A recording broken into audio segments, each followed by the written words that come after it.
जी का शरीर शांत हो गया था ना, तो उनके फोटो के लिए ना उनके बेटे बहुत परेशान हुए। तो मैं ऐसा नहीं चाहती हूँ कि तुम लोग परेशान हो। एक निरमा का पैकेट था, वहां से वो इस तरह से निकाला और एक कागज पे बांध के दे दिया। आई थिंक ये पहला विचार था जो मेरे दिमाग में आया होगा, और बड़ी कम उम्र थी मेरी। ऐसी कोई 3 चीज जिसके बारे में लोग नहीं जानते आपके बारे में? हमारी जिंदगी तो खुली किताब है। नरेंद्र मोदी जी, उनका जो विजन है स्किलिंग का, वो विजन मेरा भी एक विजन है, और हॉस्पिटैलिटी सेक्टर में स्किलिंग इज वेरी इंपॉर्टेंट। आज के जमाने में मेंटरशिप कितनी रिलेवेंट है। एक बंदा सबका एक्सपर्ट नहीं होता, तो हमें वैसे मेंटर भी चाहिए। इन हस्तियों में actors, founders, businessman, CEOs, entrepreneur जैसे लोगों के संघर्ष से लेकर सफल होने तक की कहानी पर बात करता है। हमारे पास जो भी टीम है अमूल में, they are the best of the professional. Marketing बोले, सीजन, वेरी सेल्फलेस, डेडिकेटेड। इन लोगों ने न सिर्फ अपने लिए सफलता की राह बनाई, बल्कि दूसरों के लिए भी आगे बढ़ने की राह तैयार कर दी। आप सबके साथ और प्यार ने इस शो को एक नई पहचान दी, जिसके चलते ये सफलता की नई बुलंदियों पर लगातार आगे बढ़ रहा है। गेम चेंजर्स विद एमजे, सिर्फ भारत 24 पर।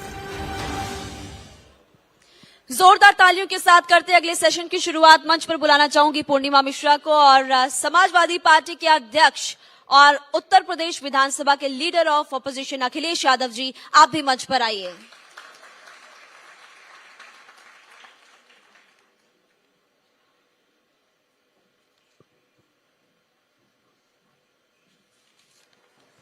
Over to you Purnima. Thank you so much महिमा।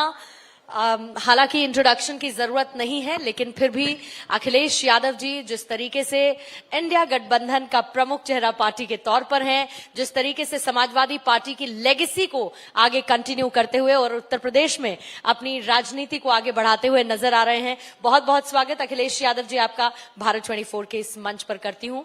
आपका माइक ठीक काम कर रहा है, एक बार चेक कर लीजिएगा सर। बिल्कुल ठीक काम कर रहा है। आज इंडिया गठबंधन की बैठक होनी थी, क्या ममता बनर्जी के बाद अखिलेश यादव ने भी उससे दूरी बना ली है? सबसे पहले मैं आपको धन्यवाद देता हूं, आपने इस शो में मुझे बुलाया, और जो आपने शुरुआत में बात की है कि इंडिया गठबंधन, हाल ही में जो परिणाम आए हैं उससे मैं समझता हूं इंडिया गठबंधन और मजबूत होगा।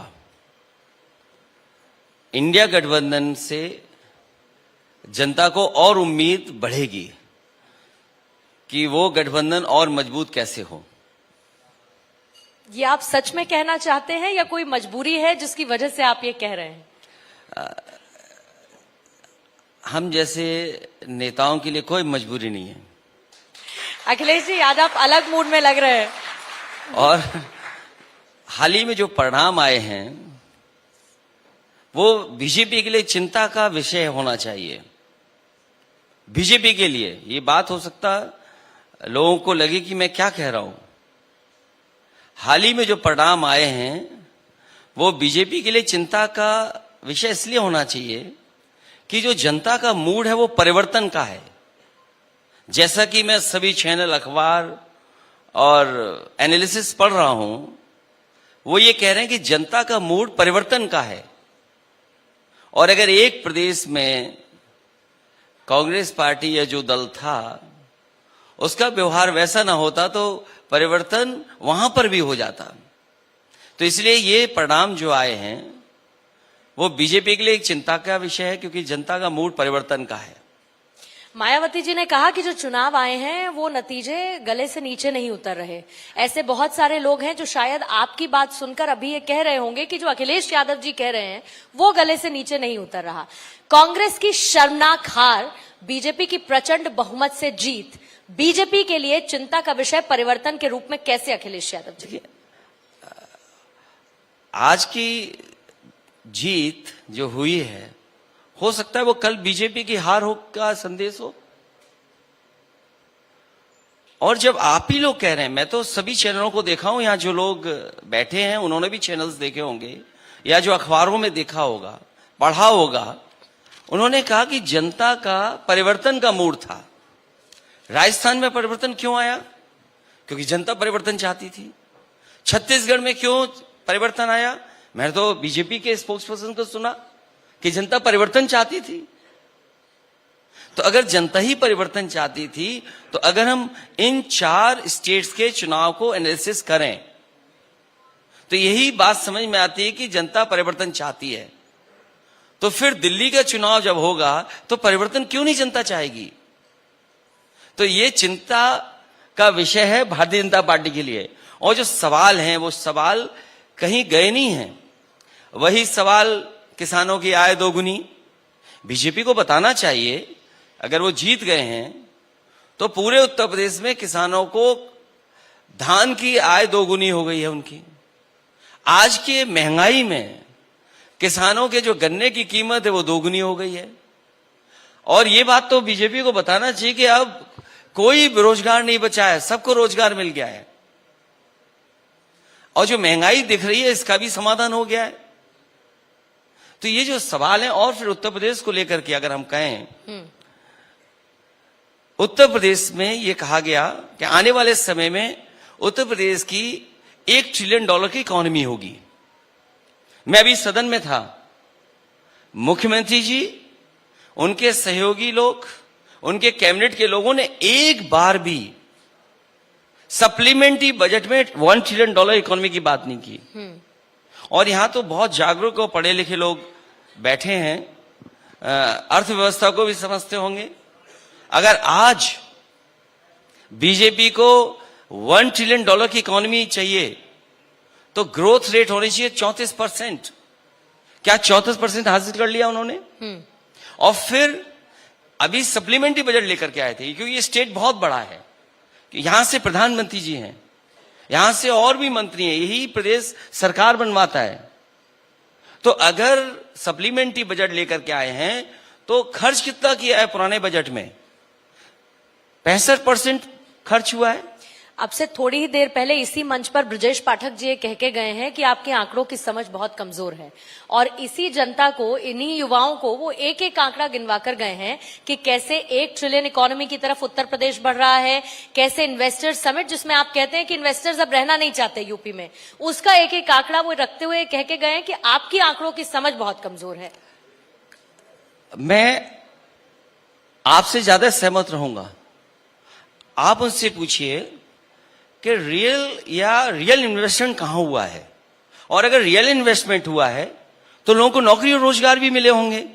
तो मुझे वो डिस्ट्रिक्ट बता दें या वो तहसील बता देते कि इस तहसील में, इस डिस्ट्रिक्ट में जो हमने MOU साइन किए थे या जो इन्वेस्टमेंट मीट की थी, और उस इन्वेस्टमेंट के बहाने हम लोगों को ये मिला है इन्वेस्टमेंट, और इस इन्वेस्टमेंट से इतने लोगों को रोजगार मिला है, तो वो रियल इन्वेस्टमेंट नहीं बताते हैं, रोजगार दिया है। और सच्चाई तो ये है कि आज घर घर बेरोजगार बैठा हुआ है, और घर घर बेरोजगार बैठा हुआ नौजवान इन बीजेपी की सरकार से रोजगार मांग रहा है। नौकरी दें या रोजगार दें, उसके आंकड़े क्या है सरकार के पास? जो इन्वेस्टमेंट रियल आया, रियल इन्वेस्टमेंट, वो कहां है? और अगर रियल इन्वेस्टमेंट आया होगा तो कुछ लोगों को नौकरी मिली होगी, रोजगार मिला होगा, वो आंकड़े कहां हैं? नहीं तो क्या आप अपने कार्यकाल से आज जब योगी 2.0 को कंपेयर करते हैं तो आपको लगता है कि विकास के मायने आपके कार्यकाल में ज्यादा थे आंकड़ों के लिहाज से, या योगी 2.0 में ज्यादा? देखिए, आंकड़े क्या कहते हैं उस पर मैं बाद में जाऊंगा। जो आंखों से दिखता है वो विकास होता है। तो क्या अखिलेश यादव जो आंखों से दिख रहा हो, तो क्या अखिलेश यादव को लखनऊ में विकास दिखता है?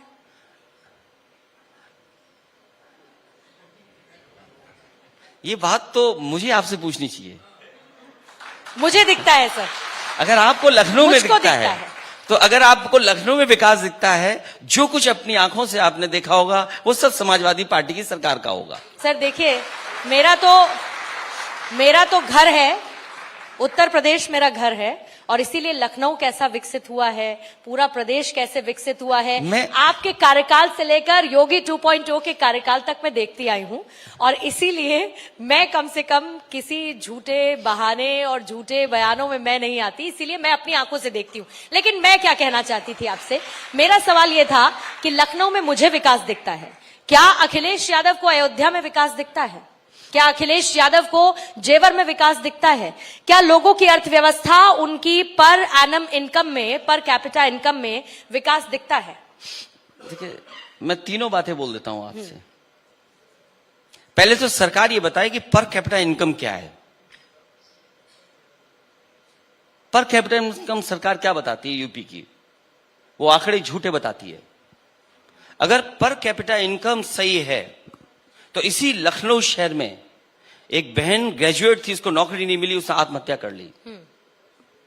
इसी शहर में शिक्षा मित्र 5000 आत्महत्या कर चुके हैं।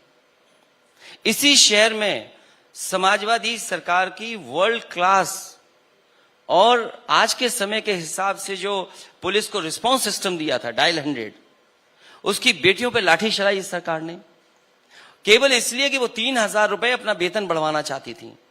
जो $1 ट्रिलियन का सपना दिखाते हो और आपको झूठे आंकड़े वो देते हो पर कैपिटा इनकम के, और कहते हो कि पर कैपिटा इनकम इतनी हो गई, तो आप बेटियों की बहनों के 3000 रुपए नहीं बढ़ा सकते? आप यहाँ पर बैठे हर एक व्यक्ति से पूछिए कि इनको अयोध्या में विकास दिखता है क्या? टूरिज्म इकोनॉमी बूस्ट होती हुई क्या आप लोगों को दिखती है?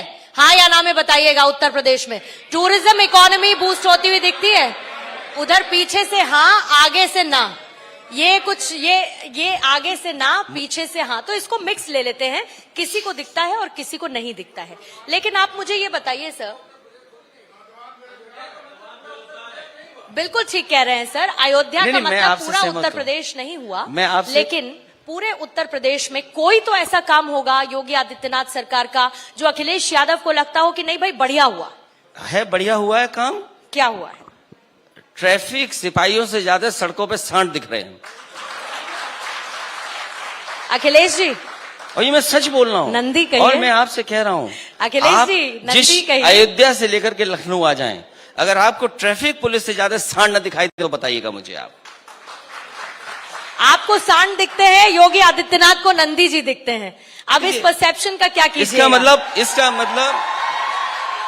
इसका मतलब आंख का चश्मा किसी और को लगाना चाहिए, बदल देना चाहिए। आंख का चश्मा बदलना चाहिए, आईसेट चेक करानी चाहिए। इस उत्तर प्रदेश में आज भी आज ये तो गूगल का जमाना है, आज भी गूगल करेंगे आप तो आपको दिखाई देगा कि सांड से कितने लोगों की जान जा रही है। और मुख्यमंत्री जी खुद ओएसडी ऑफिस में काम करने वाले की सांड से टक्कर हो गई, बहुत बुरा हुआ। और टक्कर हुई, उसके बाद क्या जान चली गई? उसका जिम्मेदार कौन है? अभी सदन में मैंने कहा कि बजट 5000 करोड़ रुपए करना चाहिए। अगर सरकार वाकई में गौ सेवा चाहती है, गौशाला बनाना चाहती है, तो 5000 करोड़ बजट क्यों नहीं? 5000 करोड़ बजट क्यों नहीं? मैं आपको एक बात बताऊं अखिलेश जी, उदाहरण है अगर तो फिर उदाहरण बहुत आएंगे, उदाहरण बहुत आएंगे। अब जैसे आपने सांड की बात की, मैं आपको सच बताऊं, जब यमुना एक्सप्रेसवे बना था तो हम सब ने कहा क्या शानदार काम हुआ, अब तो घर जाना आसान हो गया। लेकिन उस वक्त वहां पर सांड, नीलगाय, पशु और उससे हुए एक्सीडेंट्स हर किसी को याद है।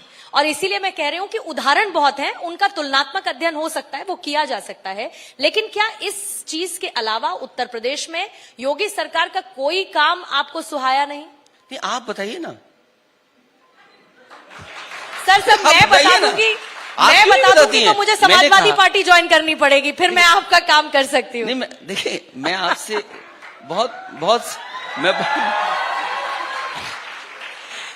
मैं आपसे केवल इतना पूछना चाहता हूं, अगर आपको इस सरकार का काम दिखाई दे रहा है तो काम बताना चाहिए ना।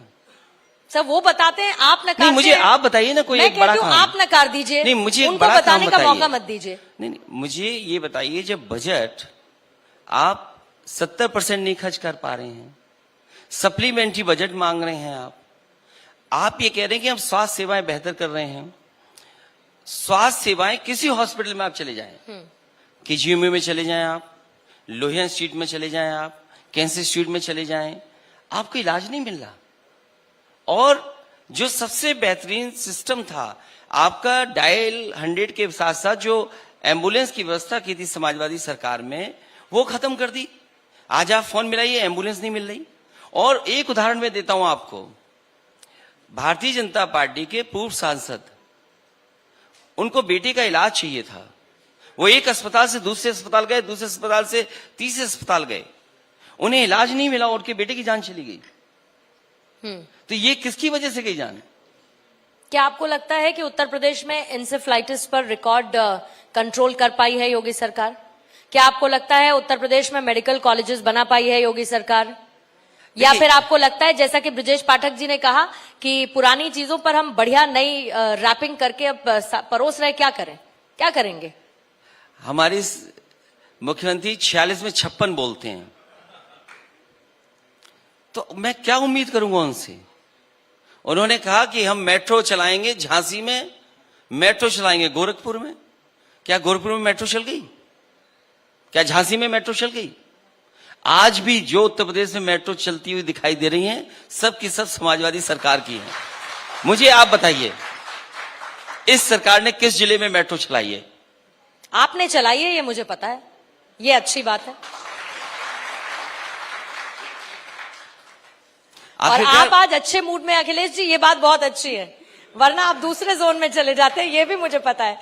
बहरहाल, coming back sir, coming back. लेकिन क्योंकि मैंने जब शुरुआत की तो मैंने इंडिया अलायंस को लेकर बात की, मैं जान रही हूं कि आज आपकी स्थिति उस पर सवाल का जवाब देने की कैसी है। आपने पूरी तरीके से वर्सेस कांग्रेस की स्थिति पैदा की। मध्य प्रदेश में आपके 50 से ज्यादा कैंडिडेट्स की जमानत जब्त हो गई। सर मैं गलत हूं तो करेक्ट करिएगा, लेकिन क्यों कमलनाथ वर्सेस अखिलेश की स्थिति में अखिलेश जी निराश है नहीं, अंदर ही अंदर बहुत खुश हैं? घमंड था, टूट गया, जनता ने सबक सिखा दिया। आगे क्या? इंडिया अलायंस में समाजवादी पार्टी वर्सेस कांग्रेस, क्या? देखिए, आपको मैंने शुरू में कहा और आप उस बात को समझे नहीं। मैंने ये कहा कि इंडिया गठबंधन और मजबूत होगा। कैसे सर?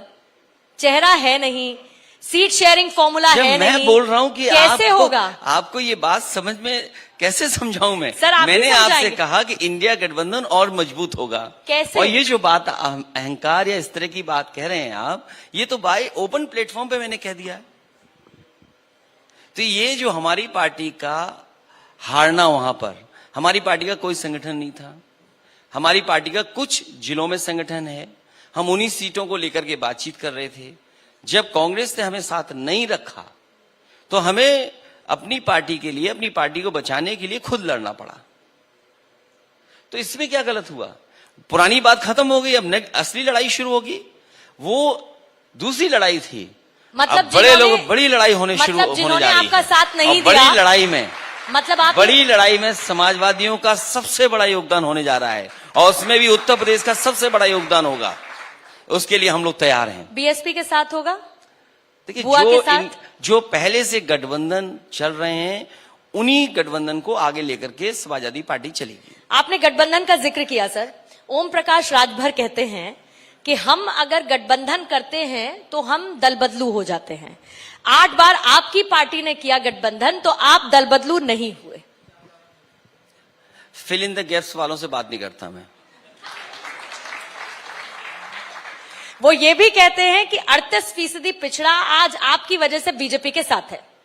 मुझे तो ये समझ में नहीं आता कि मैं बीजेपी से लड़ूं या बीजेपी के इशारे से जो सवाल पूछे जा रहे हैं उनसे मैं लड़ूं। मैं तो ये सोच रही हूं कि आप अलायंस में किस किस से लड़ेंगे। मैं अलायंस में, मैंने आपसे कहा कि जो बड़ा अलायंस होने जा रहा है अब, वो इंडिया गठबंधन, और इंडिया ही जीतेगी, और सब चाहते इंडिया जीते। अखिलेश जी, खबर दे दीजिए, संकेतों में बात मत करिए, खबर दे दीजिए। चलिए, मैंने शुरुआती पहली लाइन में आपको खबर दी कि इंडिया गठबंधन और मजबूत होगा। इससे बड़ी खबर और क्या हो सकती है? अच्छा, ये बता दीजिए समाजवादी पार्टी का उसमें रोल क्या होगा? समाजवादी पार्टी की भूमिका महत्वपूर्ण होगी, क्योंकि उत्तर प्रदेश ने ही सरकार बीजेपी की कई बार बनाई है, 14 से लेकर के अभी तक। और मुझे उम्मीद है कि जिस तरीके से निराश हुआ है उत्तर प्रदेश, जो विकास होना चाहिए था उत्तर प्रदेश का, जिस गति से चीजों को बदलना चाहिए था, वो सरकारों ने नहीं बदला है। अगर डबल इंजन की सरकार अपने आप को दावा कर रही है, तो डबल इंजन की सरकार को लाभ क्या मिला है? किसान की आय दोगुनी हुई क्या? नौजवान को नौकरी रोजगार मिली क्या? क्या आपका इन्वेस्टमेंट आया? डिफेंस एक्सपो आपने किया, बताइए डिफेंस एक्सपो में आपने क्या हासिल किया? डिफेंस एक्सपो में क्या हासिल किया है? बीजेपी के लोग बताएं कि कहां पर बम बनने लगा, कहां पर मिसाइल बनने लगी। ये सरकार ने तो ऐसा सपना दिखाया है कि न जाने कौन सी मिसाइल बनेगी, एयरक्राफ्ट बनेंगे यूपी में। अरे जो लोग इतना बड़ा सपना दिखा रहे थे, उतना सुतली का बम भी नहीं यूपी में बनने दिया। तो अखिलेश यादव को आत्मनिर्भर भारत नजर नहीं आता। क्या आत्मनिर्भर है? पूरा का पूरा चाइना से सामान लगा रहे हैं आप। क्या आत्मनिर्भर है? आप खंबे पे देखी नहीं लाइटें आपने? छोटा सा काम, एलईडी बल्ब नहीं बना सकते ये लोग।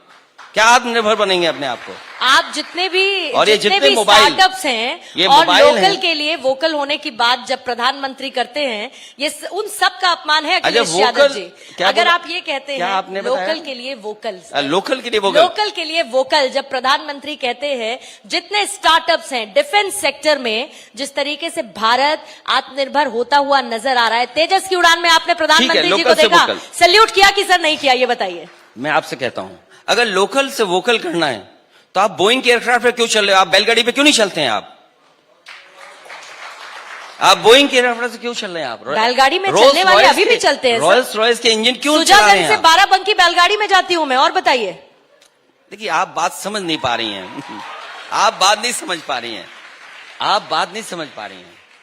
आप ये कह रही हैं कि वोकल होना चाहिए अपनी लोकल चीजों को लेकर के, अपनी लोकल इकोनॉमी को पुश करना चाहिए।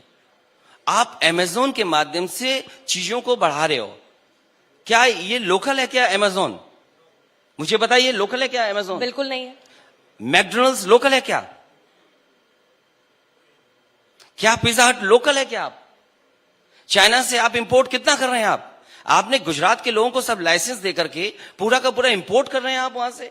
आप चाइना की इकोनॉमी को फायदा पहुंचा रहे हैं। क्या ये लोकल वोकल है आप उसके लिए, लोकल के लिए? आप ये खंबे देखिए, जितने खंबे लगे हुए हैं, एलईडी की लाइट लपेटी हुई है। खंबे समाजवादियों के लाइट अपनी लगा दी इन्होंने। ये है वो तो खंबे मजबूती से खड़े हैं ना? खड़े हैं कि नहीं खड़े अखिलेश यादव? अब फिर तो मैं सरकार को ही प्रणाम करूं और क्या करूं? जब आप कुछ बात ही नहीं समझने के लिए तैयार हैं, तो मैं क्या करूं आपके लिए? अब आप ये बताइए। आप सब सवाल मुझे से पूछ लेंगे, जो तो मैं आपसे इन्वेस्टमेंट सवाल कब पूछूंगी अखिलेश? इन्वेस्टमेंट है, आपने इन्वेस्टमेंट के सपने दिखाए कि ये इन्वेस्टमेंट उत्तर प्रदेश में आने वाला है। आपने बड़े बड़े उद्योगपति बुलाए 2 बार, आपने एमओयू साइन कराए। मैं ये जानना चाहता हूं, और उत्तर प्रदेश की जनता, ये आने वाली पीढ़ी ये जानना चाहती है कि जो एमओयू हुए हैं, जमीन पर कितने हो रहे हैं, रियल में जमीन पे कितने उतरे हैं, और उनसे नौकरी और रोजगार कितना मिला है? क्या इसका इनके पास कोई डेटा है? किस तहसील में लगे हैं, किस विधानसभा में लग गए, किस डिस्ट्रिक्ट में लग गए हैं? अगर आप आत्मनिर्भर भारत बनाना चाहते हैं, तो आत्मनिर्भर भारत के लिए आपने क्या तैयारी की है? आपने एमएसएमई को मार दिया, आपने अपने लोकल इंडस्ट्रीज को मार दिया, आपने एमएसएमई को क्या सपोर्ट दिया? बताइए आप, क्या सपोर्ट है आपका? आप किसको फायदा पहुंचा रहे हैं? आप बैंकों का लोन लेकर के बड़ी बड़ी कंपनियों को 15 लाख करोड़ आपने लोन माफ कर दिया। उसका जवाब है क्या आपके पास? क्या किसानों को लोन नहीं मिलता अखिलेश यादव जी? आपके प्रदेश में बताइए, मिलता है या नहीं मिलता है?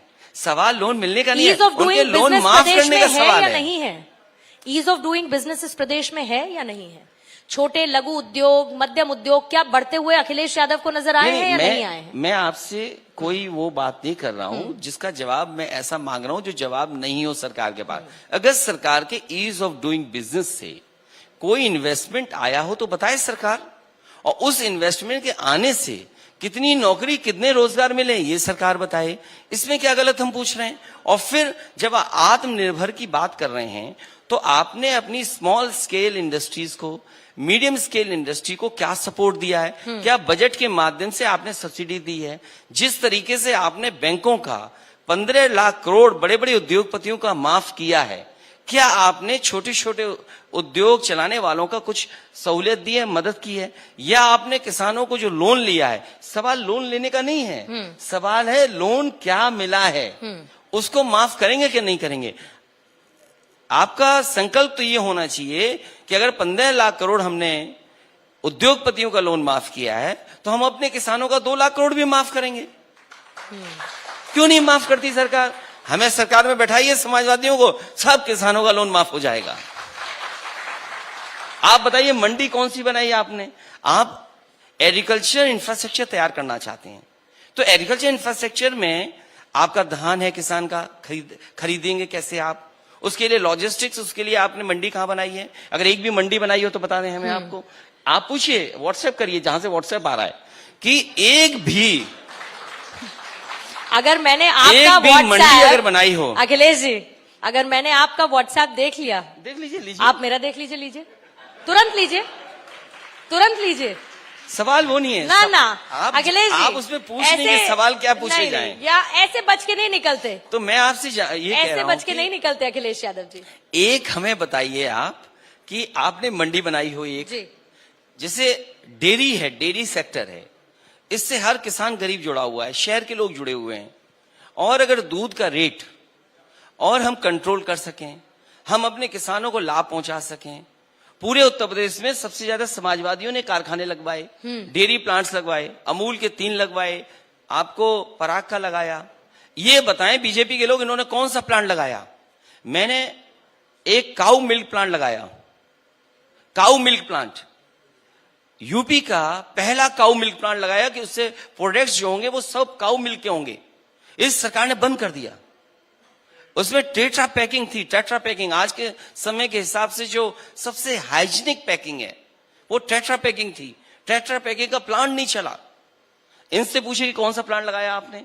लेकिन एक बात बताइए अखिलेश, इन्होंने एक बात बताइए, अगर इतनी ही बुरी योगी सरकार और आप जो कहते हैं हो नहीं किया काम, आपके हिसाब से मैं मान लेती हूं, हाँ, जनता बार बार जिता क्यों रही है योगी सरकार को? फिर जनता है ना, ये तो पीछे बैठे युवा हैं, सब जानते हैं, पढ़ते लिखते हैं, आपने कहा गूगल का जमाना है। फिर आपके फैमिली में पुराने लोग जो जिसको वोट देते चला रहे हैं, समाजवादी पार्टियों के अपने होंगे, बीजेपी वालों के अपने होंगे। मुझे ये बताइए कि कैसे जनता इनको जिता रही है? फिर इस बार पीडीए एनडीए को हराएगा। और पीडीए इसलिए हराएगा, पीडीए के लोग सवाल पूछ रहे हैं कि वाइस चांसलर्स हैं तो उसमें पीडीए कितने हैं? अगर टीचर्स अपॉइंट हुए हैं उसमें पीडीए कितने हैं? आपने बड़े बड़े लाभ पहुंचाए हैं, उसमें पीडीए कहां है? अगर आपने नौकरी दी है तो नौकरी में पीडीए कहां है? ये बड़े सवाल हैं जिसका जवाब बीजेपी के पास नहीं है। इसलिए कभी भी बीजेपी पीडीए की बात नहीं करेगी।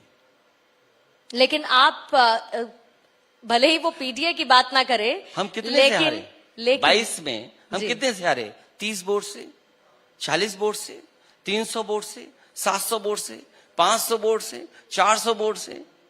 सर इस बार तो 50 की जमानत जब्त हो गई। तो इसलिए वो दूसरा प्रदेश है, वो मध्य प्रदेश है। हम समाजवादी लोग कभी मध्य प्रदेश नहीं गए। और इसीलिए क्योंकि आप जैसे सवालों का मुझे जवाब देना है, चुनाव का परिणाम आने से पहले समाजवादी पार्टी ने वहां कार्यालय की जगह बना ली है। और आने वाले समय में आप देखेंगे कि मध्य प्रदेश में विकल्प के रूप में समाजवादी पार्टी काम करेगी।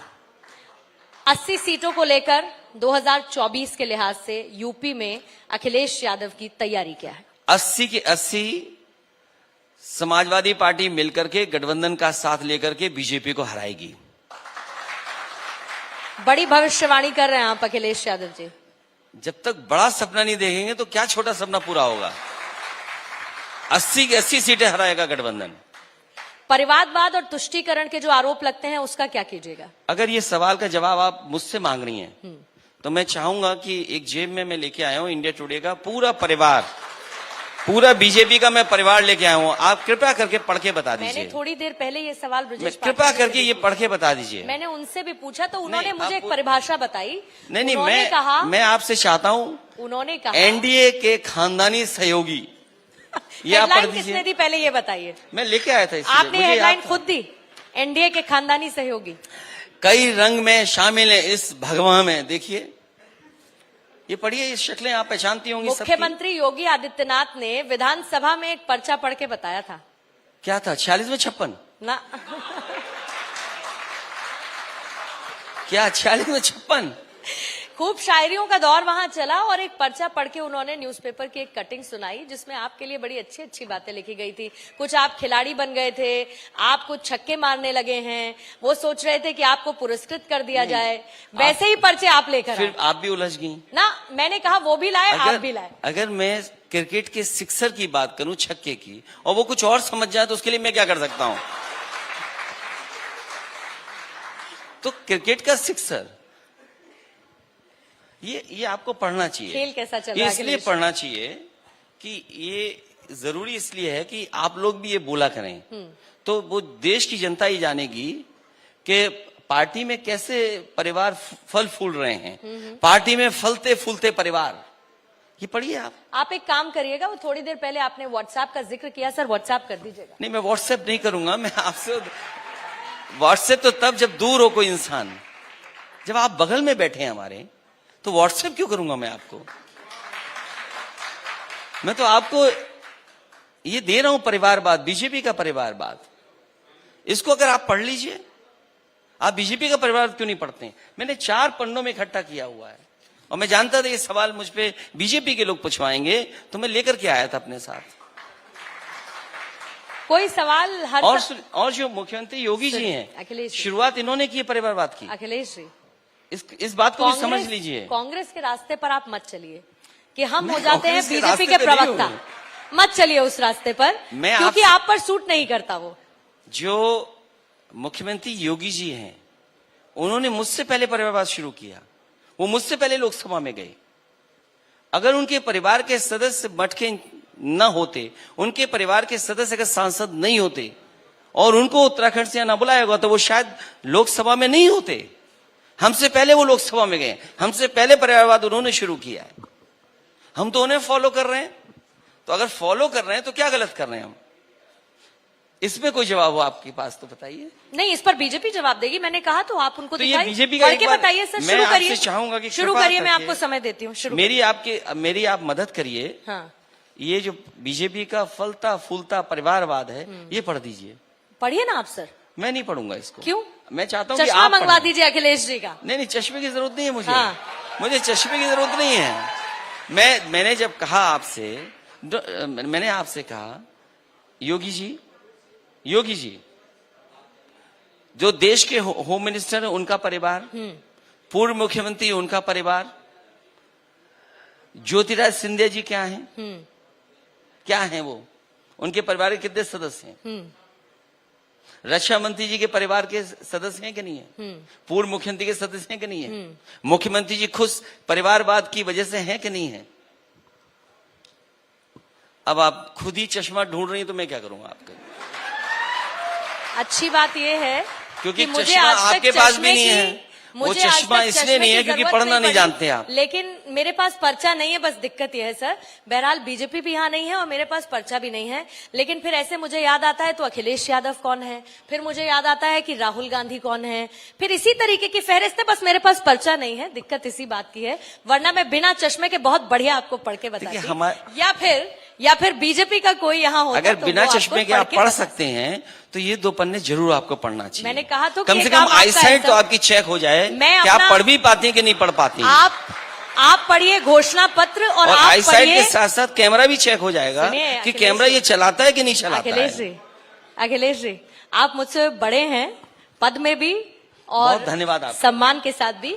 लेकिन क्योंकि आपके पास जो पर्चा है आप वो पढ़िए, आप घोषणा पत्र पढ़िए। मैं अपना पत्रकारिता का पर्चा पढ़ती हूँ, सवाल पूछूंगी और पूछती रहूंगी। बहुत बहुत शुक्रिया आपका हमारे साथ जुड़ने के लिए। एक बार जोरदार तालियां अखिलेश यादव जी के लिए। Thank you sir.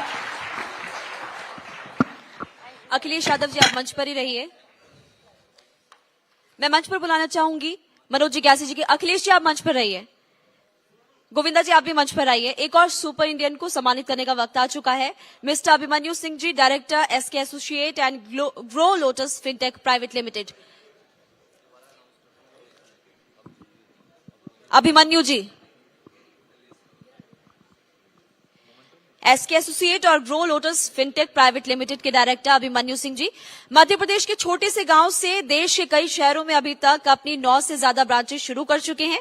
बैंकों के डीएसए के रूप में फाइनेंस का व्यवसाय करते हैं और वर्तमान में प्राइवेट, नेशनलाइज्ड एंड एमबीएफसी लगभग 34 बैंकों ने अपना डीएसए नियुक्त किया हुआ है, जिसमें से उन जरूरतमंद लोगों को लोन भी दिलवाते हैं। इसी के साथ साथ मैं गुजारिश करना चाहूंगी मनोज जिज्ञासी से, गोविंद जी से भी और मंटोरा ग्रुप जी के डायरेक्टर, माफ कीजिएगा, मंटोरा ग्रुप के डायरेक्टर मिस्टर रमेश चंद्र जी, आप भी मंच पर आइए प्लीज।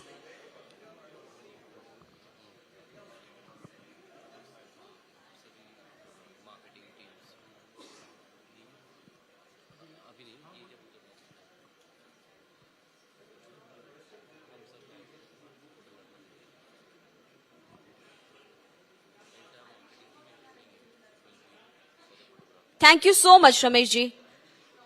मार्केटिंग टीम को मैं बुलाना चाहूंगी कि आप भी मंच पर आइए फोटो सेशन के लिए।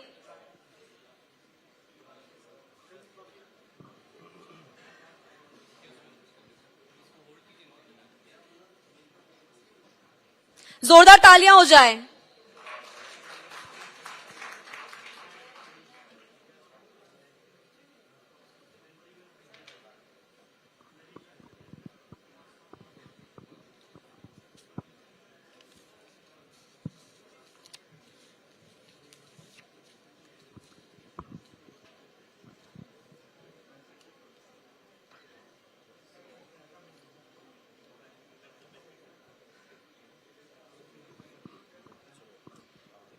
Thank you so much sir, आप सभी अपना स्थान ग्रहण करें।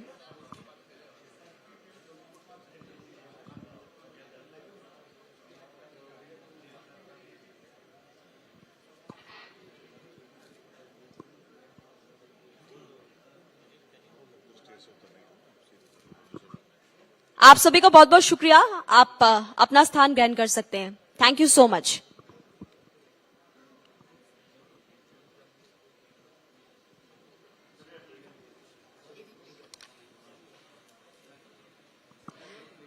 तब तक मैं टीम से कहूंगी कि आप बार 24 की जो एवीज हमने तैयार की वो प्ले कीजिए please.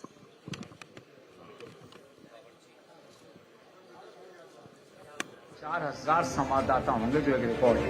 Bharat 24 boast of strong network of reporters and bureaus across India and is here to disrupt and lead the news environment with the most trusted names in broadcast journalism. First to introduce augmented reality-enabled news studio, backed by new age broadcast technology. The channel is presented across all major DTH, MOs and online platforms and has quickly gained more than 100 advertisers within 100 days of its launch. Bharat 24 is touching new milestones every day. Jahan tak Bharat, wahan tak Bharat 24.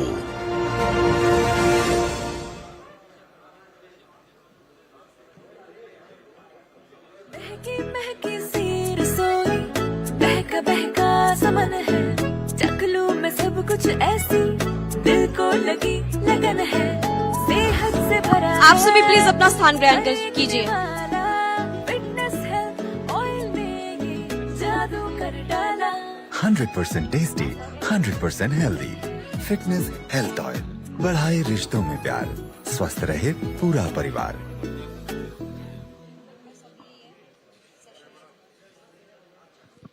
Please take your seats. Vidisha detergent powder और cake, जो दाग धब्बे निकाले प्यार से। Vidisha detergent powder और cake, अब चमकिए प्यार से। मैं हमारे सभी मेहमानों से हाथ जोड़कर दरखास्त करना चाहूंगी कि आप सब लोग अपनी अपनी जगह लें। माननीय नेताजी यहाँ पर हैं और गोविंदा जी भी हैं। अगर आप लोग सेल्फी भी कराना चाहते हैं तो थोड़ा सा समय रखिए, थोड़ा सा समय दीजिए। अभी हैं हम लोग और उसके बाद आप ये कर सकते हैं, लेकिन सभी से मैं रिक्वेस्ट करूंगी मंच पर ना चढ़ें और अपनी अपनी जगह ले लें। Requesting all of you please. Thank you. अब चमकिए प्यार से।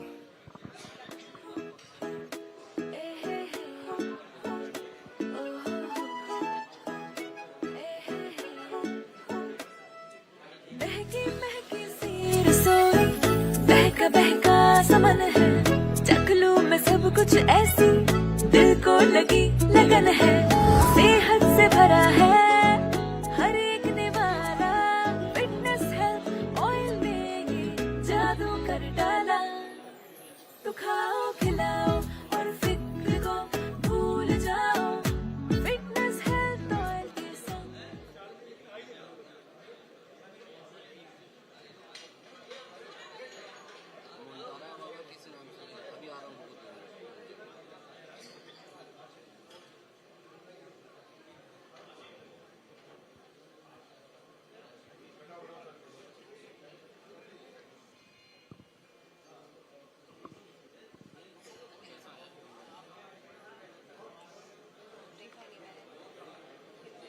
अच्छा देखने की हिम्मत आप भी नहीं करते। आपका रिमोट कंट्रोल पीएमओ के पास है। सरकार पर किसी प्रकार का कोई हस्तक्षेप नहीं। Dr. Jagdish Chandra is a man who has defied definitions to forge a path in the world. अगले सेशन के लिए अब मैं मंच पर बुलाना चाहूंगी मंटोरा ग्रुप कानपुर के डायरेक्टर मिस्टर रमेश चंद्र गुप्ता जी को। आप मंच पर आइए। पूर्णिमा मिश्रा आप भी मंच पर आइए और गोविंदा जी भी इस सेशन में मौजूद रहेंगे।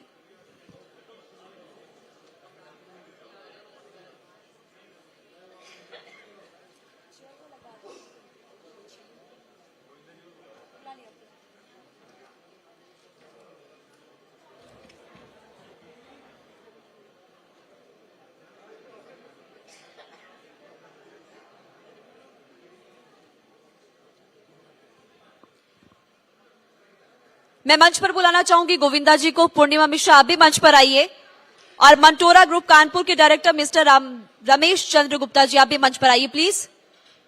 आप सभी लोग अपनी सीट्स ले लीजिए। Please take your seats. Selfie बाद में हो जाएगी, अभी हम लोग यहीं पर ही है।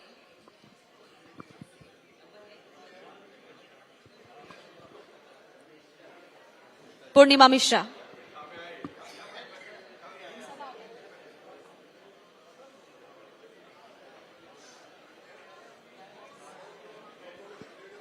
क्या व्यवसाय है रमेश जी? हम लोग बावर्ची वनस्पति घी बनाते हैं कानपुर में। बावर्ची आपका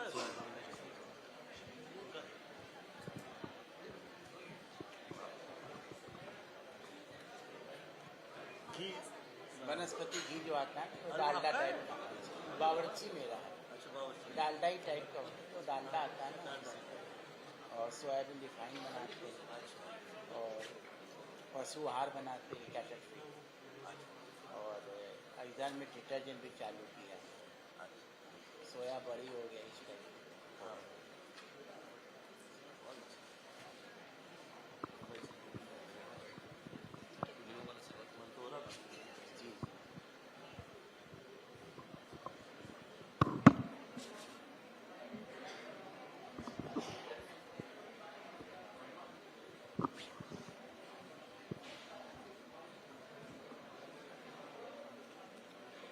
सर आपसे ऐड करवाना चाहिए। आइए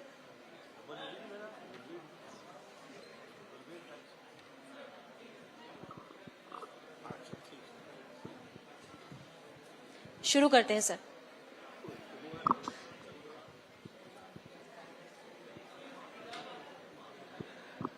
तो आदरणीय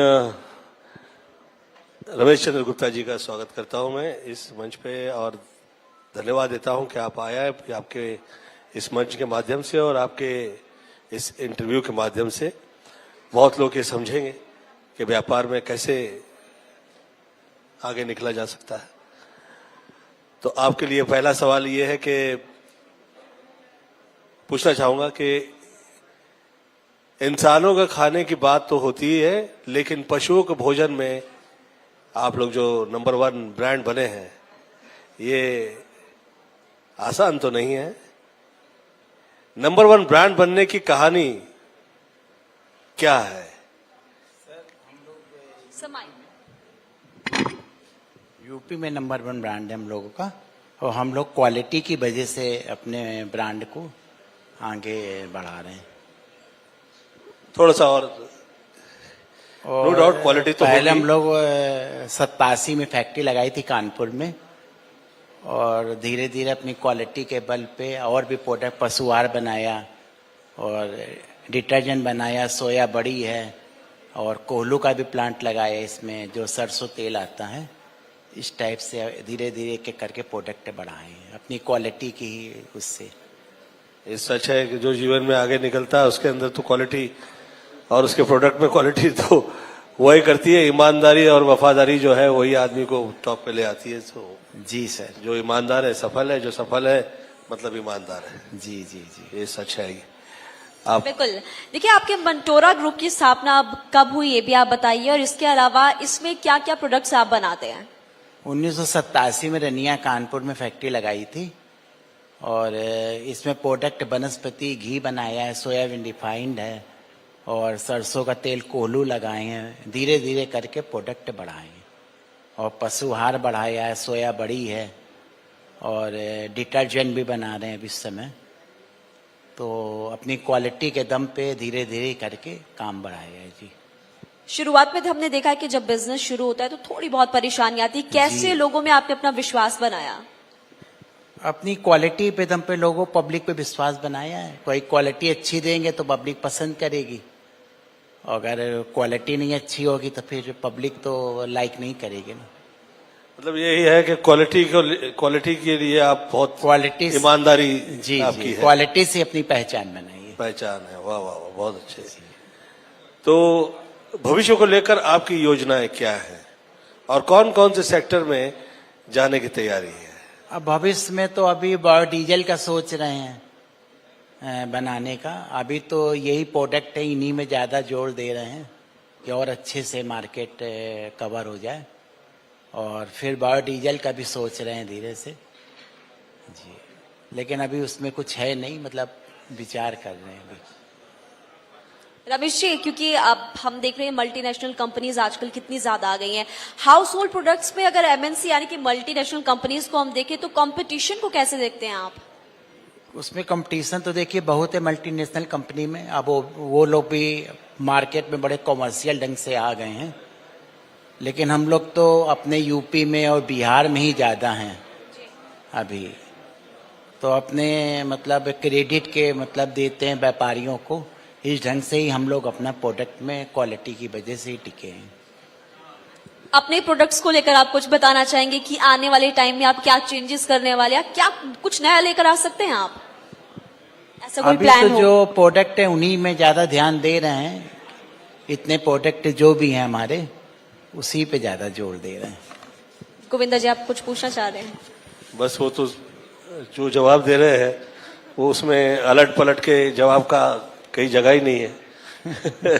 अच्छा, जो है वो सरलता से अपना कहे जा रहे हैं कि क्वालिटी के माध्यम से ही आगे निकले हैं। तो सब मिल मिला के वो ईमानदारी जो है वो ही आपका फंडा है। Honesty is the best policy. जी, जी, जी। अच्छा, क्योंकि हमारे साथ इस वक्त यूथ भी मौजूद है इस वक्त, और बहुत सारे लोग सोचते हैं कि अपना बिजनेस शुरू करना है, अपना कुछ शुरू करना है, तो आप उनको क्या कहना चाहेंगे? क्योंकि यूथ भी यहाँ पर इस वक्त आपको सुन रहा है। क्या चीज फिर से बोलिए पर आप क्या पूछ रहे हैं आप? मैं ये पूछ रही हूँ, आप हिंदी में पूछिए। मैं ये पूछ रही हूँ क्योंकि अभी युवा इस वक्त हमारे साथ मौजूद है जी, जी। और आने वाले टाइम में युवा या फिर किसी को अगर अपना बिजनेस शुरू करना है तो अब मैं चाहती हूँ कि आप उनको बताएं कि क्या वो कर सकते हैं या फिर कैसे अपने प्रोडक्ट्स को। बिजनेस शुरू करने के लिए देखिए सबसे पहले तो ऑनेस्टी और क्वालिटी ही चाहिए, क्योंकि मार्केट में जब तक आपकी गुडविल या क्रेडिट नहीं है तो आप व्यापार नहीं कर सकते कोई। सबसे पहले तो ऑनेस्टी और अपनी ईमानदारी से ही हम लोग बढ़े हैं।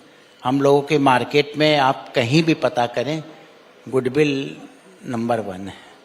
बहुत अच्छे। किसी भी चीज में पेमेंट को लेके या किसी पार्टी को लेके आप यूपी या बिहार में कहीं भी पता करें हम लोग बारे में, आपको अच्छी रिपोर्ट आएगी जी। क्लियर माइंड है आपका एकदम, मैं देख रहा हूँ कि हाँ बहुत ही क्लियर माइंड है एकदम, कि थॉट जो है वो ज्यादा इधर उधर नहीं हो रहे हैं, वो ईमानदारी पे टिके हुए हैं। अब जितना सवाल पूछेंगे उसका जवाब एक ही निकल रहा है, मतलब जैसे प्रोडक्ट बाहर निकल रहा है वैसे जवाब भी बाहर निकल रहा है। तो ये भी एक सीखने का एक विषय है जो यंगस्टर्स देख रहे हैं यहाँ पे इस मंच के माध्यम से, कि ये सीखने लायक है कि ये देखिए इधर उधर कहीं भी नहीं जा रहे हैं, वो टिके हुए हैं वहीं पे, ईमानदारी पे लगे हुए हैं।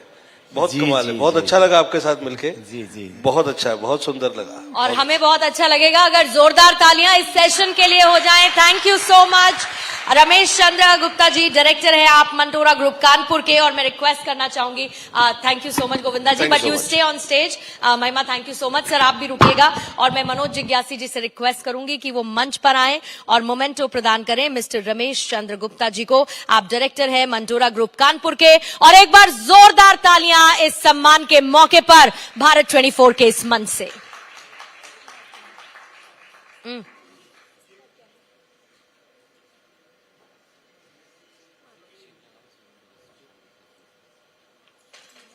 हाँ, नहीं रुक जाओ।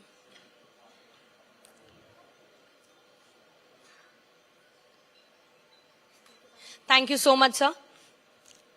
और इसी बीच में इस वक्त हमारे बीच आ चुके हैं श्री नितिन अग्रवाल जी। मैं स्वागत करना चाहूंगी minister of state independent charge for excise and prohibition government of Uttar Pradesh. Nitin Agrawal ji का एक बार जोरदार स्वागत तालियों के साथ।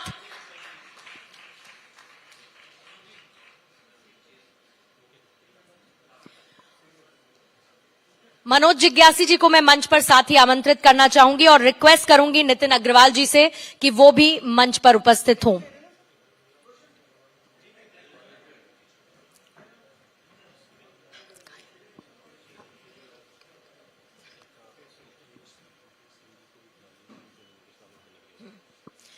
और इसी बीच में मुकेश सिंह जी से भी मैं दरखास्त करूंगी कि वो भी मंच पर आएं और शामिल हों इस सम्मान समारोह के दौरान। बहुत बहुत स्वागत नितिन जी आपका भारत 24 के इस मंच पर, सुपर इंडियंस के इस मंच पर शोभा आपने बढ़ाई और आपका सम्मान करते हैं इस बुके के साथ। जोरदार तालियां। तालियों में कंजूसी नहीं होनी चाहिए मेरे दोस्तों। Thank you. Thank you sir. मैं रिक्वेस्ट करूंगी नितिन अग्रवाल जी से कि वो अपनी जगह पर बैठें और साथ ही मैं रिक्वेस्ट करना चाहूंगी मेरी कॉलीग महिमा से कि वो इस सेशन को कंडक्ट करें। एक बार जोरदार तालियां फिर से इस सेशन के ठीक शुरू होने से पहले। Thank you. Thank you so much Purnima. Bharat 24 में आपका बहुत बहुत स्वागत है नितिन जी। साल 2017 से पहले और उसके बाद अब तक हम देखें तो उत्तर प्रदेश को कैसे देखते हैं आप? सबसे पहले आपने जो प्रश्न किया मैं शुरुआत करूंगा। 2017 से पहले उत्तर प्रदेश की छवि अगर मैं पूरे देश के पर्सपेक्टिव में बात करूं तो यूपी को एक क्राइम कैपिटल के नाम से कहा जाता था कि ये देश का क्राइम कैपिटल है। और कहा जाता था कि अगर उत्तर प्रदेश और बिहार में कहा जाए तो ये यहाँ पे लॉ एंड ऑर्डर की सिचुएशन बहुत खराब थी, परसेप्शन एक था। लेकिन 2017 के बाद जब सरकार यहाँ पे बीजेपी की बनी, भारतीय जनता पार्टी की बनी और आज करीब 6.5 वर्ष का कार्यकाल सरकार ने पूरा किया है, उस 6.5 वर्ष के कार्यकाल में आज पूरे विश्व में, दुनिया में और खासतौर से भारत में ये परसेप्शन चेंज हुआ और आज लोग ये कहने पे मजबूर हुए कि जिस स्टेट को क्राइम कैपिटल के रूप में कहा जाता था उस स्टेट को अब हम ग्रोथ इंजन, देश के ग्रोथ इंजन के रूप में पहचान मिली है। एक ये सबसे बड़ा बदलाव ये हुआ। आज यूपी देश की जीडीपी में अपना सबसे बड़ा योगदान दे रहा है। अगर मैं जीएसडीपी की बात करूं तो आज उत्तर प्रदेश की जीएसडीपी, जिसे मैं ग्रॉस स्टेट डोमेस्टिक प्रोडक्ट कहूंगा, वो जीएसडीपी 24 लाख करोड़ की जीएसडीपी उत्तर प्रदेश की हुई, जो 2015-16 में यही जीएसडीपी 12-13 लाख करोड़ की थी। तो हम करीब डबल हमने जंप किया है अपनी जीएसडीपी में। तो ये एक बहुत बड़ा बदलाव यूपी की राजनीति में और यूपी के परसेप्शन में इन पिछले 6 वर्षों में हुआ है। उत्तर प्रदेश के इंफ्रास्ट्रक्चर की अगर हम बात करें तो पूरे देश में चर्चा हो रही है, ये बदलाव कैसे आया? जैसा कि मैंने अभी आपसे कहा, किसी भी स्टेट में अगर आपको इन्वेस्टमेंट लाना है तो सबसे बड़ी चीज, सबसे पहली और इंपॉर्टेंट चीज होती है कि कानून, लॉ एंड ऑर्डर उस स्टेट का कैसा है।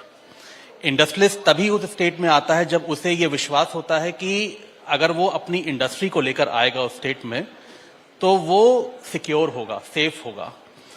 ये एक माहौल आदरणीय योगी जी ने उत्तर प्रदेश में दिया और शायद यही कारण था कि जब फरवरी में इसी